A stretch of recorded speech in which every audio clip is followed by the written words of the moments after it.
We're live. Yep, so we're just at the Lowitja and NHMRC conference with these very serious people talking about courageous conversations in Indigenous health research. We've got Chelsea Bond, Ray Lovett, and Professor Alex Brown, who is my PhD supervisor, so I have to be nice to him, but otherwise I wouldn't normally be. And he is officially Uncle Alex Brown Uncle as well. Oh, yes.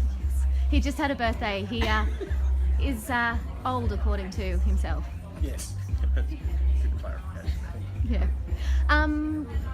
Who would like to start? Ray, do you want to talk about some of the work you do and some of the stuff that just came out of the session today? So they're probably two different things, but so I guess I was sort of critiquing how the academic sector, I guess, what happens to Aboriginal people in the academic sector, and I was speaking from the perspective of a more recent kind of researcher, and what's happened over the last few years around being the one Aboriginal researcher in an non-Indigenous institution, very large one, and how all of a sudden you become the voice of everybody. And the tension that creates internally, externally, amongst your peers, all those sorts of processes. Yeah.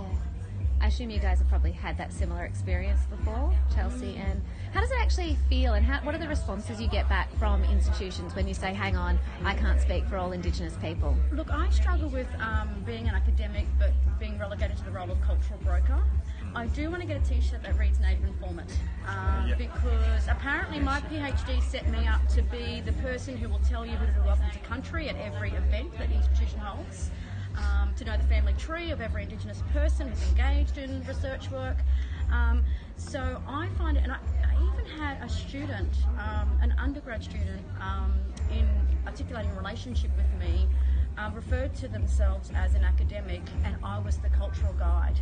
Now this person was an undergraduate student, and I've got a PhD like 10 years ago, and I'm the cultural guide. So there's this other kind of complication here that I find myself relegated to the role of being the native informant, not an academic.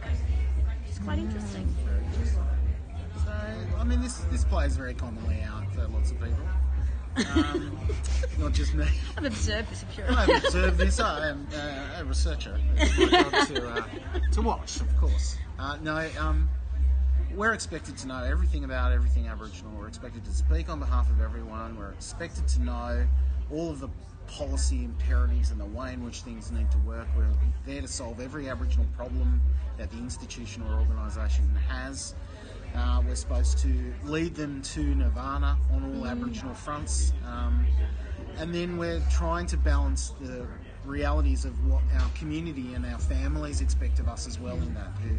If you work in the Department of Justice, you have to get Uncle Joe off because it's unfair the way he was treated, and why can't you help solve those problems? So we're squashed between two ways, really, and expected to solve everything for everyone, which is... I've embraced the idea that every day I'm going to be a bad Aborigine. If you want to accept that, it's okay. It's okay. You've moved on. I'm always going to... the path to enlightenment, Chelsea Bond. Yeah, I'm never going to be a good Aborigine. And okay, I'm good. But maybe that's what's a what's good really one? Good. What is a good one? Both ways. Comply. Authentically, and as a guide. I can never measure up. We can never be everything to everyone, whether it's Indigenous or non-Indigenous. I think you made a really good point about our integrity and stuff. I know my value system that's guiding me. I know, and I was, really inspired by how Rigney's writing on Indigenous research. It's helped steer me in terms of making some decisions. I know why I'm here, and I know why my ancestors put me here, and that's what I use to guide me, not the expectation of being a good Aborigine, authentically, culturally, or institutionally. I'm not here to make my institution look good. I'm not here to be black window dressing, even though I look good. Oh, absolutely. It's a great window. Yeah. Hey. The problem, the challenge is, I'm as responsible as anyone for actually perpetuating that in some ways, because I say yes a lot. And it's hard when there's not many of us around. You feel this enormous sense of pressure that somebody's got to be at the table. Yes. And even if it's not the grown-up table yet, which is what we really want it to be, we've got to play a hand. Because we and know it's the a violence challenge. of our absence. Correct. If we What don't the protect. consequences are. Yeah. So we sort of perversely help to perpetuate this approach, which is really problematic. But until there's more of us, And that's why we need to build the have to suck army. it up. We need We need the army, that's all. Chelsea, you mentioned culture before as being, and I recently was asked in a piece of work to define what Indigenous culture was, and my response was, can you define what white Australian culture is first for me, and then I'll do it? Can you talk about the role of culture and some of that, I guess, simplifications of culture within the research setting? Yeah, I guess my critique of culture is not how Indigenous people typically talk about culture. It's about white people's expectations of Aboriginal culture and the way in which we're required to perform it in very rigid ways that are just so contradictory to the way in which they understand culture for themselves. I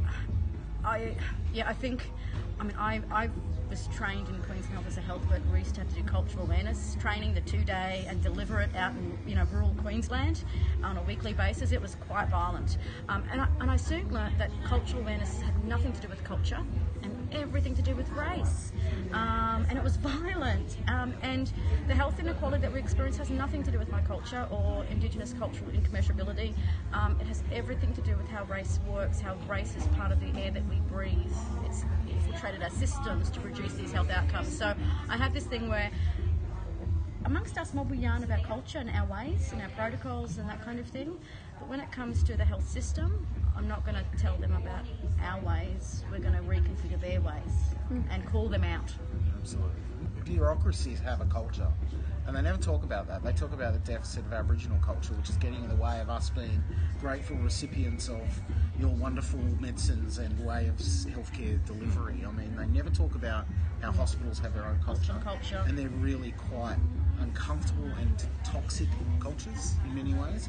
And bureaucracies who are built basically to preserve themselves for eternity is fundamentally an adverse culture, not just to humanity, but to all the people who make it up. And it's a real challenge. We never talk about it. And we can't talk about the deficit of funding bodies or the government, because then they won't fund us anymore either. So it always has to be strengths-based, and yet they don't. Well, even, we have to tread a fine line with, what we call progress or versus deficit kind of framing of the story or the narrative. Because if we say something, so this is an experience I'm having recently, where I'm saying, there's fantastic reductions in cardiovascular disease over the last 20 years. Smoking, No, but I mean it is largely due to people really pushing the agenda, and also the massive decline we're getting in smoking rates at the moment. But it has to be tempered, because if we say we're getting too good and things are happening too well for us, chop. Don't need that funding anymore. You've done good. Problem solved. So it's a tightrope. It's exciting.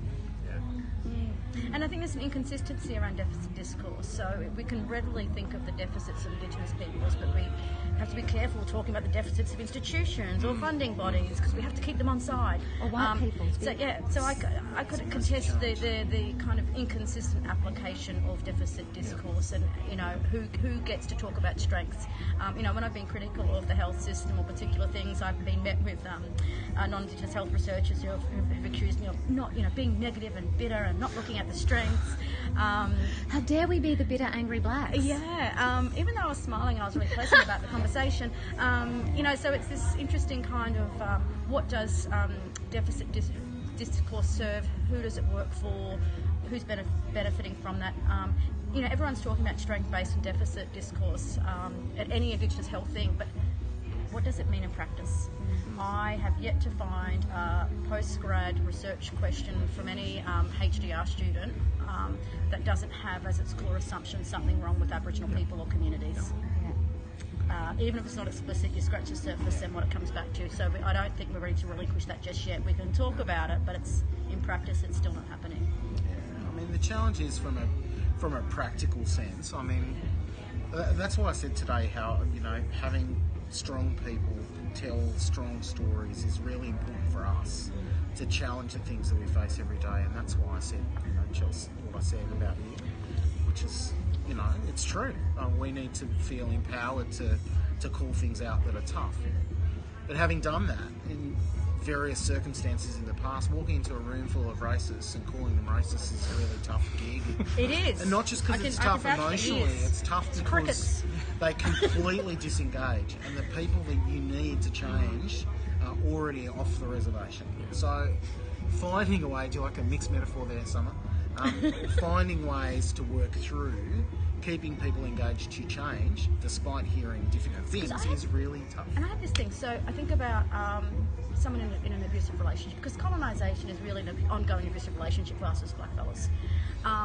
We don't say to a woman who's a victim of abuse, be nice to him, be nicer to him, and maybe he's going to treat you better.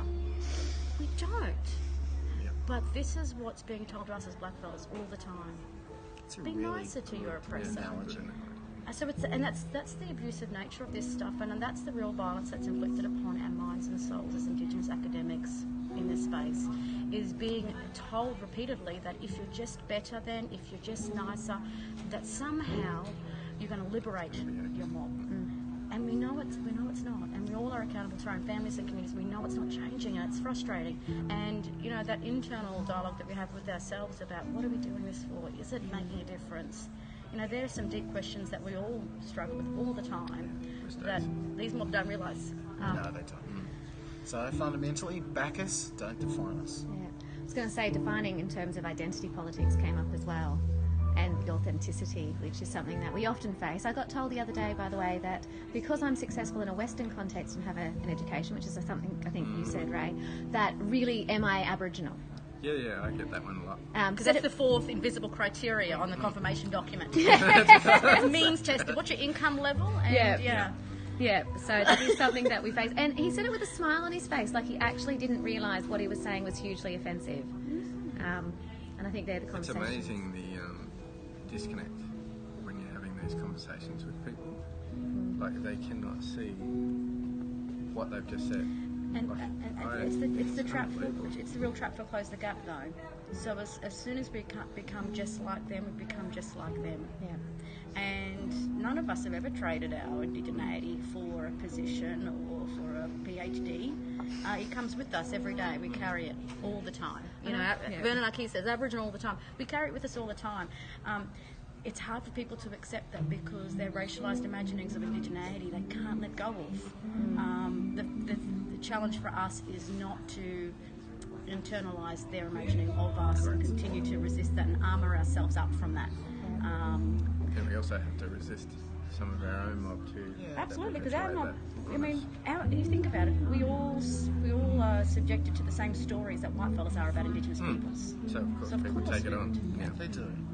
And the fundamental challenge here is, do we become better to thrive by becoming more white? Or do we thrive and endure as we have for 100,000 years because we're Aboriginal? Or do we learn That's what I want us to refine. Or do we learn to walk in both worlds? Well, we should have the best of both worlds. There's no challenge. I like my mobile phone and flat screen TV. Cool. You're allowed to, right? Yeah. It's about having the best of both worlds to thrive. And that's what we're not giving all of our kids for the future. Actually, and that's what has to change. Flat screen TV is probably Japanese, so it's not white. I think we can finish up, guys. Thank you. Thank you.